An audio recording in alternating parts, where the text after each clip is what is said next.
Já o São Paulo afastou jogador, isso sem contar nas últimas de mercado, bastidores, finanças e muito mais. Fala aí pessoal, sou Jorge Nicola, bem-vindos a mais um vídeo do canal. Sempre bom ter vocês por aqui, sem perder tempo. Pedir para deixar like, se inscrever no canal e ativar as notificações. Preciso falar agora sobre quanto cada clube de futebol do Brasil recebeu com direitos de transmissão ao longo de toda a temporada passada, e isso inclui não apenas o brasileiro, mas os demais torneios. E dá para dizer que Flamengo e Palmeiras ficaram à frente da concorrência. Flamengo com uma boa vantagem em relação aos demais. Rubro-negro arrecadou 612 milhões de reais. 6 vezes mais, por exemplo, do que o Ceará, o 18º a aparecer nesse ranking. Se o Flamengo ficou com mais de 600 milhões, o Palmeiras aparece em segundo com 527 milhões, seguido de perto pelo Fluminense, 526 milhões de reais. O Botafogo foi o quarto, 380 milhões. Vale a lembrança de que esses 4 primeiros foram os 4 representantes do Brasil na Copa do Mundo de Clubes, a primeira edição disputada pela FIFA nos Estados Unidos na metade do ano passado. O quinto lugar do Corinthians, com 363 milhões de reais. Diferença entre Flamengo e Corinthians gritante. Quase 2 vezes mais em favor do rubro-negro. O São Paulo foi o sexto, com pouco mais de 240 milhões de reais. O Vasco foi o sétimo, 213 milhões. Na sequência, Internacional em oitavo, Bahia em nono, Fortaleza em décimo, Atlético Mineiro em 11º, Cruzeiro em 12º, Santos em 13º, Grêmio em 14º. Ainda tivemos Vitória em 15º, Bragantino 16º, Mirassol 17º e o Ceará 18º colocado com 106 milhões de reais. Vale a lembrança que nas principais competições da Europa, a distância entre o primeiro e o último, no que diz respeito à receita de TV, nunca é superior a 3 vezes. Aqui, incluindo mais campeonatos do que só o brasileiro, a diferença foi de 6 vezes em favor do Fla. E o Vasco bateu o martelo a respeito de Marino Inestrosa. O atacante colombiano, que tem tido muita dificuldade com a camisa Cruz Maltina, foi alvo de especulações no São Paulo. Antes de gravar esse vídeo, eu entrei em contato com uma pessoa super importante dentro do Cruz Maltina e perguntei: existe a chance de o Inestrosa ser negociado? Importante registrar que desde que chegou ao custo de 30 milhões de reais, o Inestrosa tem 15 partidas, nenhum gol e nenhuma assistência. Seu melhor momento foi justamente no último jogo, quando atuou como titular por 89 minutos na vitória de virada contra o Audax Italiano. Abre aspas para essa minha fonte: o Marino é muito bom jogador, não tem a menor chance de ele sair.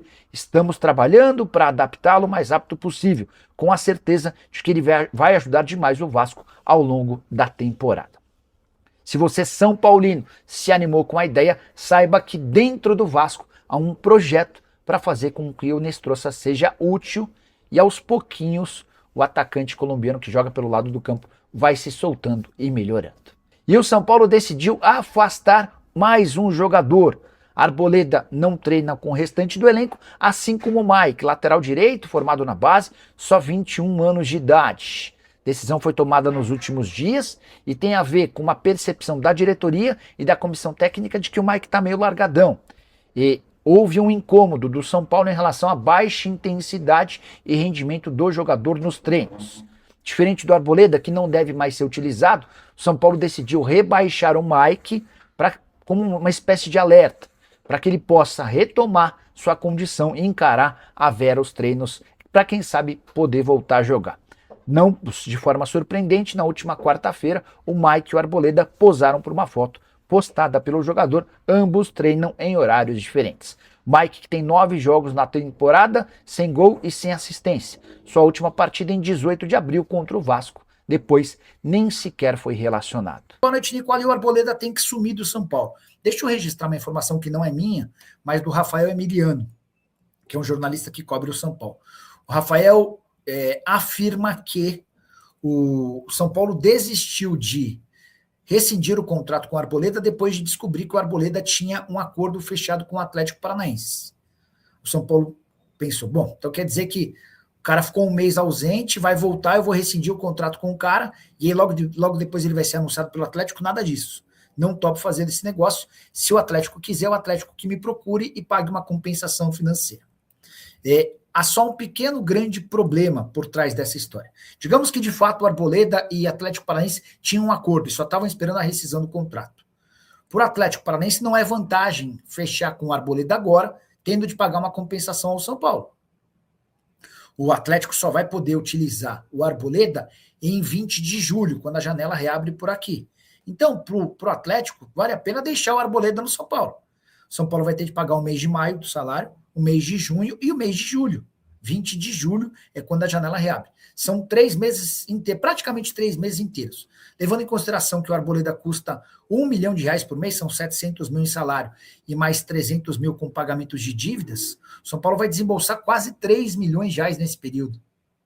Não valeria a pena ter rescindido e deixado o cara tocar a vida dele? Enfim. Informação do Rafael Emiliano. Troca de técnicos entre Fluminense e São Paulo. Eu acho que o torcedor do São Paulo gostaria mais do que o torcedor do Fluminense. Porque o Zubeldia não saiu queimado do São Paulo, embora diferente do Hernan Crespo, que saiu reverenciado pelo torcedor, enquanto o Roger Machado tem seu filme meio que queimado em tudo quanto é lugar, certo? E essa história de que Arboleda pode virar reforço do Galo, a especulação nas redes sociais é de que São Paulo e Atlético debatem uma troca, do Scarpa indo para o Tricolor e do Arboleda sendo cedido para o Clube Atlético Mineiro. Já havia contado para vocês que o São Paulo descarta a contratação de Scarpa. De qualquer forma, fui checar antes de gravar esse vídeo com uma fonte do Atlético sobre um possível interesse do clube em Arboleda, zagueiro equatoriano de 34 anos de idade que não fica no São Paulo. Ele não teve que ter o seu contrato rescindido depois de se ausentar por um mês, porque o Tricolor quer alguma compensação financeira do clube que o contratar. Mas é certo que o Arboleda vai embora durante a pausa para a Copa do Mundo. Abre aspas para essa fonte atleticana com quem conversei. O Galo vai tratar sobre saídas e chegadas após esses 7 jogos antes da parada para a Copa. Foco total nessa reta final. De todo modo, pelo prestígio que você tem adquirido comigo, é a fonte conversando comigo, te respondo essa.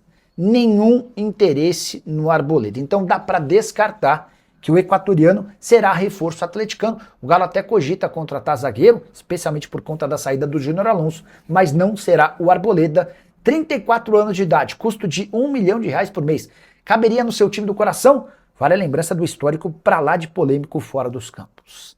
Caleri já renovou seu contrato com o São Paulo? A resposta é não. Antes de gravar esse vídeo, consultei uma pessoa que toca o departamento de futebol tricolor para saber como é que anda essa questão. Vale a lembrança de que o contrato do Caleri com o São Paulo se encerra em dezembro desse ano. A partir de julho, ele já pode assinar um pré-contrato e interessa a outros clubes do Brasil e do exterior. Chega a dizer que o nome do Caleri agrada no Flamengo. Já na Argentina, River Plate e Boca Juniors são 2 velhos interessados no jogador. Importante contar que, embora não tenha havido a renovação do contrato, o São Paulo segue insistindo e confiando de que o acordo vai acontecer. O Caleri tem uma identificação enorme com o São Paulo, mas antes há necessidade de solução de problemas antigos. O São Paulo deve para o Caleri e também para seus antigos representantes. A tendência é que esse acordo saia entre maio e junho, mas o prazo está ficando cada vez mais curto. Se o São Paulo deixar o Caleri para assinar um pré-contrato a partir de julho, essa operação pode ficar ainda mais cara. Essa pessoa do São Paulo com quem conversei respondeu assim sobre a renovação. Ainda não fechamos e não dá para dizer nem que está perto nem longe. Estamos trabalhando, fecha aspas, disse o dirigente São Paulino. Você, São Paulino, tem preocupação em relação ao futuro do Caleri? Vale a lembrança de que ele e Lucas Moura são os principais atletas cujos vínculos ainda não foram renovados. O Lucas Moura que só deve voltar a jogar no ano que vem, sem nenhuma certeza de que ele permanecerá no Morumbi. Fala rapaziada, beleza? Chegando aqui com mais um giro de notícias do São Paulo. Já peço desde já seu like, sua inscrição, para você ficar por dentro de tudo e não perder nada. Peço humildemente a sua colaboração aí para fortalecer no nosso canal. Humildemente, né? Um grande abraço para você. Se siga para mais e até o próximo vídeo. Vamos com tudo para cima, porque hoje, domingão, dia das mães, é super importante. Um grande abraço, tchau, tchau, fui.